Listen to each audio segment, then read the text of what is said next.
تمام تعریف اللہ کے لیے ہے جو محافظ، دانا، بخشنے والا، مہربان، رحیم اور بردبار ہے۔ میں اپنے رب کی حمد بیان کرتا ہوں، اس کا شکر ادا کرتا ہوں ان نعمتوں پر جنہیں ہم جانتے ہیں اور جنہیں نہیں جانتے، اور میں گواہی دیتا ہوں کہ ایک اللہ کے سوا کوئی معبود حقیقی نہیں، اس کا کوئی شریک نہیں، وہ بلند و برتر اور عظیم ہے۔ اور میں گواہی دیتا ہوں کہ ہمارے نبی اور سردار محمد اللہ کے بندے، اس کے برگزیدہ اور معزز رسول ہیں۔ اے اللہ اپنے بندے اور رسول محمد پر درود و سلام اور برکت نازل فرما، اور ان کے آل و اصحاب پر جو اللہ کے عظیم دین کے مددگار تھے۔ اما بعد، نیکیاں کر کے اور گناہوں اور برائیوں کو چھوڑ کر اللہ کا تقوی اختیار کرو، کیونکہ متقی لوگ ہی کامیاب و کامران ہیں، اور خواہشات، شہوات اور گناہوں کے پیچھے چلنے والے ہی دنیا و آخرت میں ناکام و نامراد ہیں۔ اللہ تعالی نے فرمایا، پھر اگر یہ تیری بات نہ مانے تو یقین کر لے کہ یہ صرف اپنی خواہش کی پیروی کر رہے ہیں، اور اس سے بڑھ کر بہکا ہوا کون ہے جو اپنی خواہش کے پیچھے پڑا ہوا ہو بغیر اللہ کی رہنمائی کے۔ بے شک اللہ تعالی ظالم لوگوں کو ہدایت نہیں دیتا۔ اللہ کے بندو، یہ رسول اکرم صلی اللہ علیہ وسلم کی ان عظیم وصیتوں میں سے ایک ہے جس میں شریعت اسلامیہ کے اہم اور بنیادی احکام ہیں۔ نبی کریم صلی اللہ علیہ وسلم نے ابن عباس سے فرمایا، اے لڑکے، بے شک میں تمہیں چند اہم باتیں بتلا رہا ہوں، تم اللہ کے احکام کی حفاظت کرو، وہ تمہاری حفاظت فرمائے گا۔ تم اللہ کے حقوق کا خیال رکھو، اسے اپنے سامنے پاؤ گے۔ جب تب تم کوئی چیز مانگو تو صرف اللہ سے مانگو، جب مدد چاہو تو صرف اللہ سے مدد طلب کرو، اور یہ بات جان لو، اگر ساری دنیا مل کر تمہیں کچھ نفع پہنچانا چاہے تو وہ تمہیں اس سے زیادہ کچھ بھی نفع نہیں پہنچا سکتی جو اللہ نے تمہارے لیے لکھ دیا ہے۔ اگر ساری دنیا مل کر تمہیں کچھ نقصان پہنچانا چاہے تو اس سے زیادہ کچھ نقصان نہیں پہنچا سکتی جو اللہ نے تمہارے لیے لکھ دیا ہے۔ قلم اٹھا لیے گئے، صحیفے خشک ہو گئے۔ اور ابن عباس کی ایک روایت میں ہے کہ نبی صلی اللہ علیہ وسلم نے فرمایا، اللہ کے احکام کی حفاظت کرو، تم اسے اپنے سامنے پاؤ گے۔ خوشحالی میں اللہ کو پہچانو، وہ تمہیں بدحالی میں پہچانے گا، اور جان لو جو چیز تمہیں نہیں ملی وہ تمہیں ملنے والی ہی نہیں تھی، اور جو چیز تمہیں ملی وہ تمہیں ہر حال میں ملنے والی تھی۔ اور جان لو کہ مدد صبر کے ساتھ ہے، کشادگی تنگی کے ساتھ ہے، ہر مشکل کے ساتھ آسانی ہے۔ یہ ایک وصیت ہے جو بھلائیوں کو سمیٹے ہوئی ہے، برائیوں اور ناپسندیدہ امور سے خبردار کرتی ہے۔ اور اللہ کے احکام کی حفاظت کرو، وہ تمہاری حفاظت کرے گا۔ اس کا مطلب یہ ہے اللہ کے اوامر کی حفاظت کرو، انہیں ضائع نہ کرو، ان سے غفلت نہ برتو، نہ ان میں کوتاہی کرو، بلکہ انہیں تعظیم اور پوری پابندی کے ساتھ بجا لاؤ۔ اللہ کی ممانعتوں اور حرام کردہ چیزوں کی حفاظت اس طرح کرو کہ ان کے قریب نہ جاؤ، ان میں سے کسی چیز کا ارتکاب نہ کرو بلکہ ان سے دور رہو۔ اللہ کے احکام، ممانعتوں اور دین کی حفاظت کا بدلہ یہ ہے کہ رب کی طرف سے مسلم بندے کی حفاظت ہوتی ہے، چنانچہ وہ اس کے دین کی حفاظت کرتا ہے جو اس کے تمام معاملات کا محافظ ہے، اور اس کی دنیا کی حفاظت کرتا ہے جس میں اس کا گزر بسر ہے، اور اس کی آخرت کی حفاظت کرتا ہے جہاں اس کا لوٹنا اور جہاں اس کی جنت ہے، اور اس کے ان دینی اور دنیاوی مفادات کی حفاظت کرتا ہے جنہیں بندہ جانتا ہے اور جنہیں نہیں جانتا، اور اس کی موت کے بعد اس کی اولاد کی حفاظت فرماتا ہے۔ اللہ فرماتا ہے جو شخص نیک عمل کرے مرد ہو یا عورت لیکن ایمان والا ہو تو ہم اسے یقیناً نہایت بہتر زندگی عطا فرمائیں گے اور ان کے نیک اعمال کا بہتر بدلہ بھی انہیں ضرور دیں گے۔ اور اللہ نے فرمایا جو شخص اللہ سے ڈرتا ہے اللہ اس کے لیے چھٹکارے کی شکل نکال دیتا ہے اور اسے ایسی جگہ سے روزی دیتا ہے جس کا اسے گمان بھی نہ ہو۔ جو شخص پر اللہ پر توکل کرے اللہ اس کے لیے کافی ہوگا۔ اور رب تعالی نے موسیٰ علیہ السلام اور خضر کے واقعے میں فرمایا، دیوار کا قصہ یہ ہے کہ شہر میں 2 یتیم بچے ہیں جن کا خزانہ ان کی دیوار کے نیچے دفن ہے۔ ان کا باپ بڑا نیک شخص تھا تو تیرے رب نے چاہا کہ یہ دونوں یتیم اپنی جوانی کی عمر پہنچ کر اپنا یہ خزانہ تیری رب کی رحمت و مہربانی سے نکال لے، میں نے اپنی طرف سے کچھ نہیں کہا۔ اللہ نے فرمایا اور چاہیے کہ اس بات سے ڈریں کہ اگر وہ خود اپنے پیچھے ناتواں بچے چھوڑ جاتے ہیں جن کے ضائع ہونے کا اندیشہ ہے۔ بعض سلف نے اپنی اولاد سے کہا، میں زیادہ نماز اس لیے پڑھتا ہوں تاکہ میرے بعد تمہاری حفاظت کی جائے۔ اور اللہ عز و جل نے بعض نیک اعمال کی پابندی کی خاص طور پر تاکید فرمائی ہے، کیونکہ جب مسلمان ان اعمال صالحہ کی پابندی کرتا ہے تو وہ دیگر نیکیوں کی پابندی بدرجہ اولا کرے گا۔ اللہ تعالی نے فرمایا نمازوں کی پابندی کرو اور خصوصاً درمیانی نمازوں کی، اور اللہ نے فرمایا جو لوگ اپنی نمازوں کی پابندی کرتے ہیں یہی لوگ وارث ہیں جو فردوس کے وارث بنیں گے اور اس میں ہمیشہ رہیں گے۔ پس جو با جماعت نمازوں کی پابندی ان کے تمام اعمال کو پورا کرتے ہوئے کرے گا وہ بدرجہ اولا اسلام کے دیگر ارکان کی بھی پابندی کرے گا، چنانچہ وہ زکوٰۃ اس کے مستحقین کو ادا کرے گا، مال کے عذاب سے بچ جائے گا، اللہ سے اس سے راضی ہوگا، وہ رمضان کے روزے رکھے گا، بیت اللہ کا حج کرے گا، توحید کو بجا لائے گا۔ یاد رہے کہ بقیہ ارکان اسلام اس کے تابع ہیں۔ اور جس نے رب کریم کے اس فرمان پر عمل کیا مومن مردوں سے کہہ دو کہ وہ اپنی نگاہیں نیچی رکھیں، اپنی شرمگاہوں کی حفاظت کریں، یہ ان کے لیے زیادہ پاکیزہ ہے۔ بے شک اللہ تعالیٰ ان کے اعمال سے پوری طرح باخبر ہے۔ اور مومن عورتوں سے کہو کہ وہ اپنی نگاہوں کو نیچی رکھے اور اپنی شرمگاہوں کی حفاظت کرے۔ اللہ نے فرمایا اور قدیم جاہلیت کی طرح اپنی زیب و زینت کا اظہار نہ کریں اور نماز قائم کریں، زکوٰۃ ادا کریں اور اللہ اور اس کے رسول کی اطاعت کریں۔ پس جو اپنی شرمگاہ کی حفاظت کرے گا وہ بدرجہ اولا اپنے باقی اعضاء و جوارح کی حفاظت کرے گا۔ اور نبی صلی اللہ علیہ وسلم نے فرمایا جو شخص مجھے اپنی زبان اور اپنی شرمگاہ کی حفاظت کی ضمانت دے میں اسے جنت کی ضمانت دیتا ہوں۔ اس حدیث کو بخاری نے روایت کیا ہے۔ اور نبی کریم صلی اللہ علیہ وسلم کے اس فرمان یعنی اللہ کی حفاظت احکام کی حفاظت کرو گے تو تم اسے اپنے سامنے پاؤ گے، اس کا مطلب یہ ہے کہ اللہ کے اس دین کی حفاظت کر کے جس اسے اپنے بندوں کے لیے پسند فرمایا تم اللہ کو اپنے سامنے پاؤ گے، یعنی وہ اپنی رحمت، مدد، توفیق، نصرت، نگہبانی، فضل اور بلائیوں کے ساتھ تمہارے ساتھ ہوگا اور تمہیں برائیوں اور ناپسندیدہ امور سے محفوظ رکھے گا۔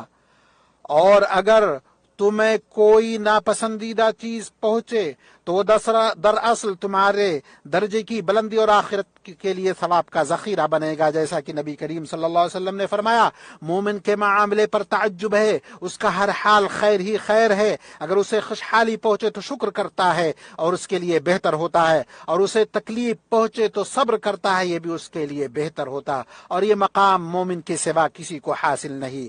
اور جب مانگو تو اللہ ہی سے مانگو، اپنی تمام حاجات اس رب العالمین کے حضور پیش کرو جس کے ہاتھ میں دنیا اور آخرت ہے، جس کے خزانے بھرے ہوئے ہیں، خرچ کرنے سے جس میں کوئی کمی نہیں ہوتی۔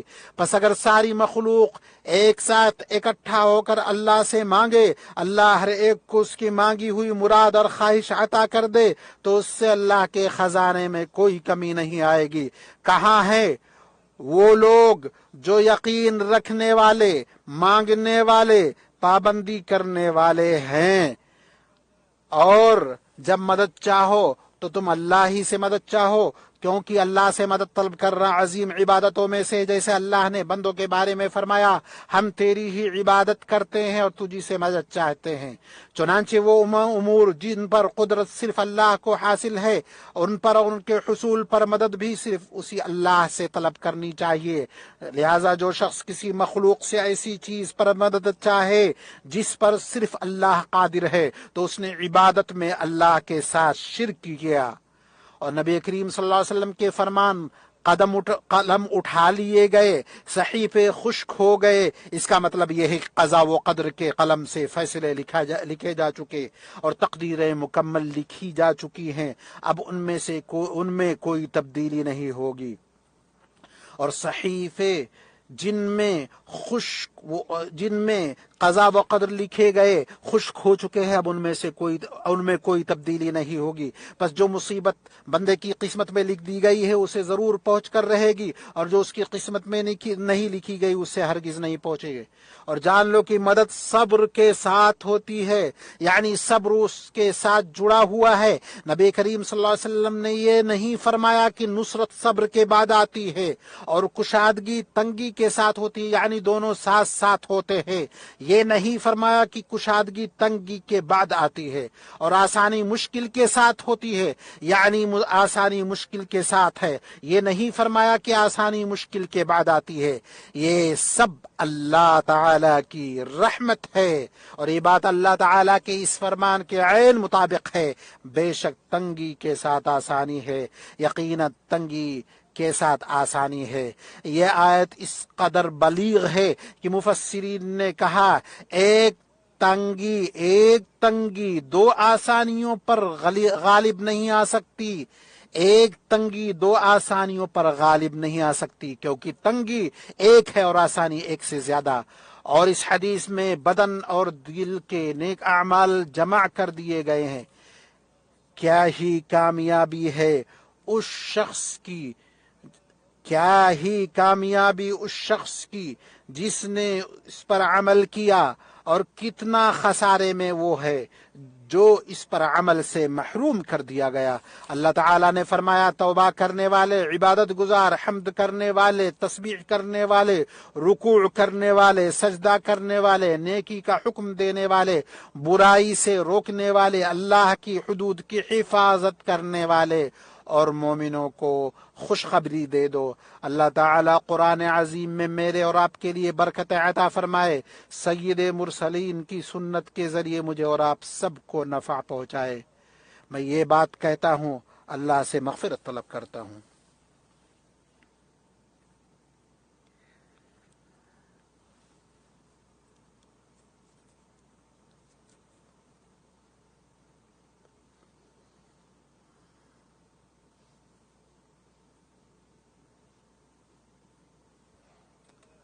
تمام تعریفیں اللہ ہی کے لیے ہیں، جو گناہوں کو بخشنے والا، توبہ قبول کرنے والا، سخت سزا دینے والا ہے۔ اس کے سوا کوئی معبود برحق نہیں، اس کی طرف لوٹ کر جانا ہے۔ وہ بڑا باریک بین اور خوب خبر رکھنے والا ہے۔ میں اپنے رب کی ان نعمتوں پر اس کی حمد اور شکر ادا کرتا ہوں جنہیں ہم جانتے اور جنہیں نہیں جانتے، کیونکہ تمام فضل ہمارے رب ہی کا ہے، ہر عمدہ تعریف اسی کے لیے ہے، وہ ہر چیز پر قادر ہے۔ اور میں گواہی دیتا ہوں کہ ہمارے نبی اور سردار محمد اللہ کے بندے اور اس کے رسول ہیں، جو خبری سنانے والے، ڈرانے والے، روشن چراغ ہے۔ اے اللہ اپنے بندے اور رسول محمد، ان کے آل بیت اور تمام صحابہ پر درود و سلام نازل فرما۔ اما بعد، اللہ تعالیٰ کی رضا کی طلب میں اللہ کا تقوی اختیار کرو، تم بھلائیاں حاصل کرو گے، اس کی رحمت اور جنتوں کے مستحق بنو گے، اس کے عذاب اور سزا سے نجات پاؤ گے۔ اے مسلمانوں، تم اپنے نیک اعمال کی حفاظت کرو، امیدوں اور لمبی عمر سے دھوکے میں نہ پڑو، کیونکہ دنیا میں کوئی قرار نہیں، اور تم سب کو ایک ابدی گھر یعنی جنت یا جہنم کی طرف لوٹ کر جانا ہے۔ یقیناً جس چیز کا تم سے وعدہ کیا گیا وہ ضرور آ کر رہے گا، اور تم اللہ کو عاجز نہیں کر سکتے۔ تمہارے پاس ایسی خبریں آ چکی ہیں جن میں نصیحت اور کامل حکمت موجود ہے۔ اللہ تعالیٰ کا فرمان ہے جس دن ہم جہنم سے کہیں گے کیا تو بھر گئی، وہ کہے گی کیا کچھ اور بھی ہے، اور جنت پرہیزگاروں کے قریب کر دی گئی ہے، کچھ بھی وہ دور نہ ہوگی۔ ان سے کہا جائے گا یہ ہے جس کا تم سے وعدہ کیا جاتا تھا ہر اس شخص کے لیے جو رجوع کرنے والا اور پابندی کرنے والا ہو، جو بن دیکھے رحمان سے ڈرتا اور رجوع کرنے والا دل لے کر آیا۔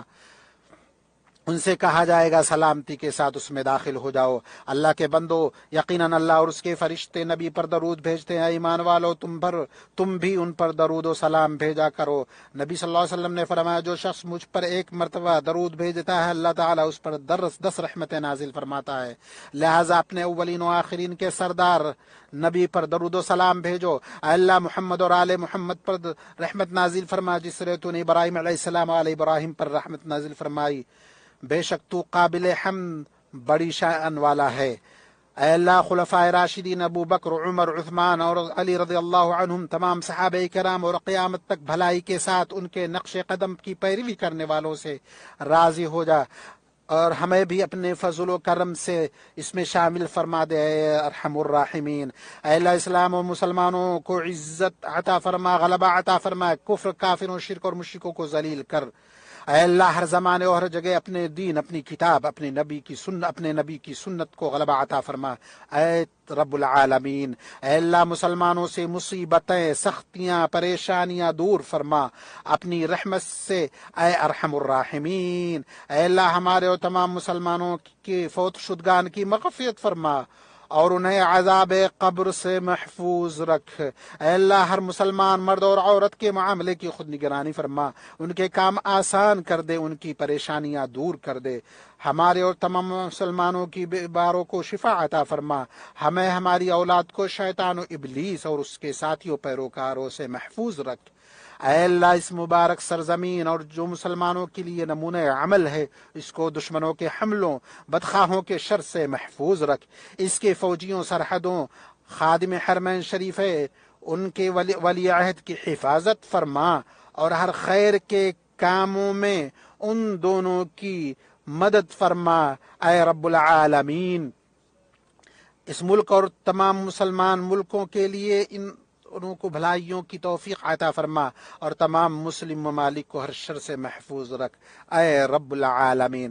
اے اللہ بیت المقدس کو ظالموں سے محفوظ رکھ، فلسطین کی مدد فرما اے طاقتور، اے غالب والے، ان پر نازل ہونے والی تکلیفوں اور مصیبتوں کو دور کر دے اے ارحم الراحمین۔ اے اللہ ہم سے اور تمام مسلمانوں سے مہنگائی، مصیبت، وبا، سود، زنا، زلزلوں اور گمراہ کن فتنوں کو دور فرما دے اے رب العالمین۔